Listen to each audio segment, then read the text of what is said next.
Hi, Alton Brown here, and I want to tell you a rather personal story that started 9 months ago when I walked into the editing room here at Good Eats Industries and saw some disturbing images frozen on a screen. Now, I'm going to share them with you, but I have to tell you, they're shocking and disgusting in their nature. So have a look, won't you?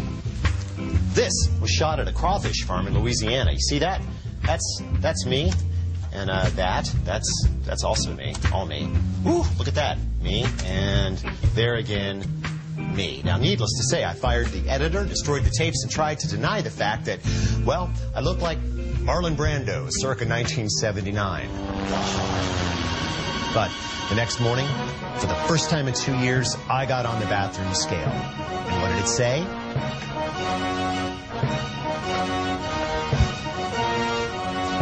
I decided standing there and then that everything would change and that I would shed 50 pounds of ugly fat. 9 months later, and here's the 50 pounds of ugly fat I lost. Pretty ugly. Of course, this is actually lard, but you get the point. The entire story, complete with helpful tips, can be found in my new memoir, Buff Like Me. It's just the working title. I figure there's no harm in taking time in this program to share a few of the foods that help me move away from Apocalypse Now Brando and just a little closer to Streetcar Named Desire Brando. And what's really important is that I did it all on a steady diet of...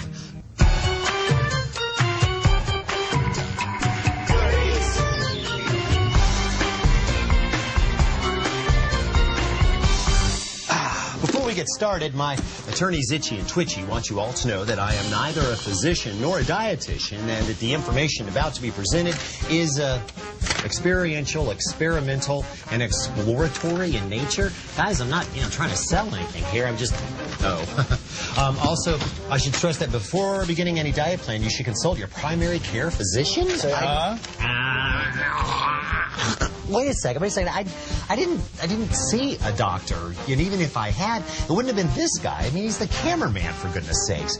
Look, I'm telling you, this isn't about a diet in the modern American sense, okay? But rather from the original meaning, as derived from the Greek dieta, meaning way of life. Now, my dieta was way out of whack, okay? And I just want to share with these nice folks at home a few of the ways that I whipped it back into shape, okay? So I really don't need you fellas, okay? And because my weight is down, my cholesterol, triglycerides, and resting heart rate are all down, I wouldn't need you, even if you were a real doctor, which he's not. Ooh. To your car, gasoline is energy. You put it in, it goes. But let's say that you came in for a fill-up, say 20 gallons, but you only drove 10 miles before you came back for another 20 gallons. Pretty soon, you would need more room to store all that excess energy your car wasn't getting to use. Well, the same is true of your body.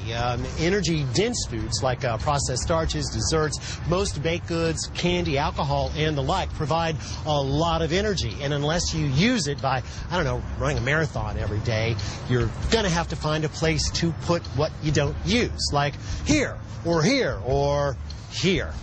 But, excuse me, sir, would you mind if I just borrowed this donut for just a second? I'll bring it back. Submitted for your approval. This orange contains about the same amount of potential energy, which we call calories, as this tasty tidbit of glazed donut. The orange, however, is considerably larger because it also contains water, fiber, complex carbohydrates, the kind that don't go directly to your backside, vitamins, minerals, phytochemicals, antioxidants, all of which just so happen to be really good for you. So, this is nutrient-dense, while this is merely energy-dense. That is an important distinction. Now, I set out to increase my nutrition-to-energy ratio, and to do that, I came up with the plan of 4 lists. Here's a little something for your caboose, my friend. The plan of the 4 list is all about prioritizing my culinary input. All right, now here's list 1. These are the foods that I must consume daily, and those include fruits, whole grains, leafy greens, nuts, carrots, and green tea, which we'll have to deal with on another show. List number 2 includes the foods that I need to consume at least 3 times a week, at least, and those include oily fish, yogurt, broccoli, sweet potatoes, and avocado. Now, list number 3, now that's when discipline comes online. These are the foods that I allow myself but one time a week. They include red meat, pasta, all desserts, and alcohol. That's right, kids. One alcoholic beverage a week. But I do make it a nice big one. And, of course, a martini. See, unfortunately, this is about as energy-dense, nutrition-light as you can get. Ooh, nice idea thing, but unfortunately, 2 olives do not a salad make. There is one more list to consider. This is my do not eat list. The foods I consume 0 times a week. This list includes fast food, soda pop, with the exception of club soda. That's okay. Processed meals, TV dinners, and the like. Canned soups, generally full of sodium, and anything with the word diet on it. Because after all, I'm not on a diet. Besides, the way I look at it, artificial sweeteners have so deadened our collective palates that we can't even taste how sweet real sweet even is when we get it. So, that is the last of the list. There is, however, one other rule I eat by. And it's a simple one. Breakfast. Each and every day, no exceptions. You know, medical professionals all agree that breakfast is the most important meal of the day. Several studies have found that people who maintain significant amounts of weight loss routinely eat breakfast. Would you please get back behind the camera? You know, you should really get that mole looked at. Camera now? With hire actors, I wouldn't have to jump around like a monkey all the time. Oh, that's true. Speaking of breakfast, I like mine purple.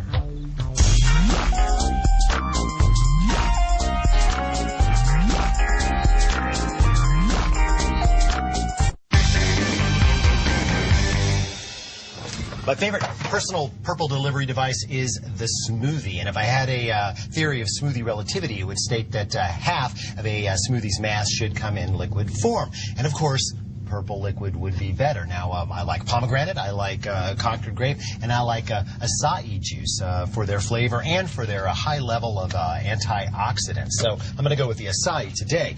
I also like to get a little more protein in my smoothies, and for that, I reach for soy milk. To tell you the truth, I don't really drink much dairy at all anymore because, well, milk used to tell me to do bad things. Hey, Mr. B, want some nice warm cookies? No, I don't want any nice warm cookies. What, you chicken? I am not chicken. You stop that. We all, have our personal demons.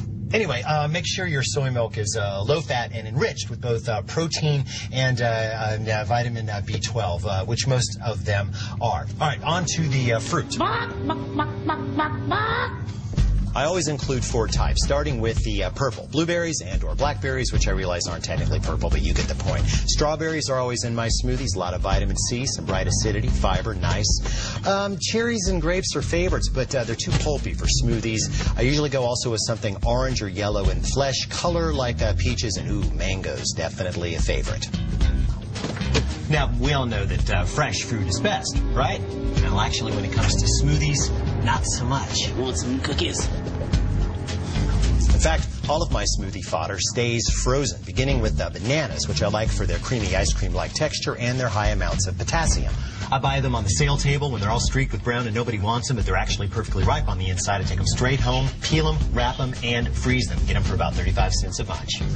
Everything else I buy IQF, or individually quick frozen. Such fruits are economical, they're high quality, completely prepped, and ready to go. In other words, they're convenient. Now that we've assembled our software, time to contemplate the hardware.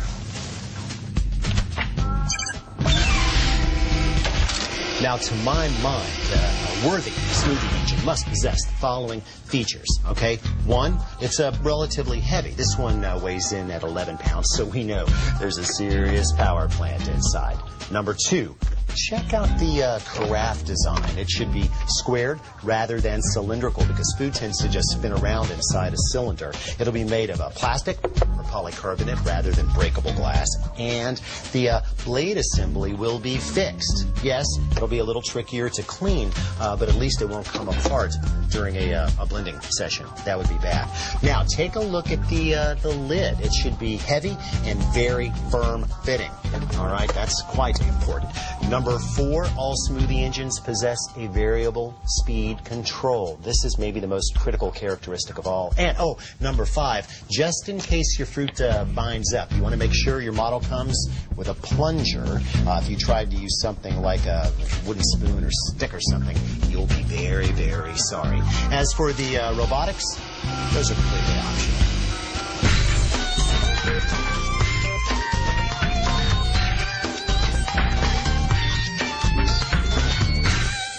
Now, 24 ounces is a perfectly appropriate smoothie size for me, but I don't mean volumetrically. I want to go with a weight. And to keep things easy, we'll say 4 ounces of each of the 6 components. The simplest way to dose this out, of course, is a scale that has a zero out or tare function.